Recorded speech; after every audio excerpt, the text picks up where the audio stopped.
Si tu overline tes lèvres exactement comme ça, c'est non. À part donner l'illusion que t'as une moustache en chocolat, ça servira à rien. Je te montre exactement comment faire. J'ai aussi été dans cette team en pensant que me faire un rond me donnerait les lèvres plus grosses, mais non. Tu commences avec du fond de teint pour neutraliser tes lèvres. Et ensuite, tu les poudres. Mon crayon préféré pour l'overline, c'est le 705 Cappuccino de chez Rimmel. Et tu commences sur l'arc de Cupidon, donc juste ici. Et tu vois ce que je vais faire? Un petit trait qui part vers le haut. Exactement comme ça. Fais la même chose sur l'autre côté. Et tu vois ce qu'on fait? On recrée un V un petit peu plus haut que mon arc de Cupidon naturel. Tu vois ce qui dépasse ici? Tu vas le relier à ta lèvre naturelle. Donc exactement comme ça. Et ici, tu ne dépasses jamais.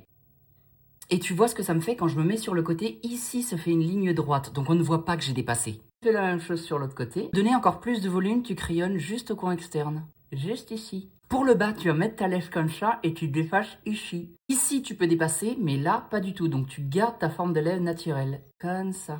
Même chose sur l'autre côté. Avec un petit peu de fond de teint, t'en places juste ici. Là.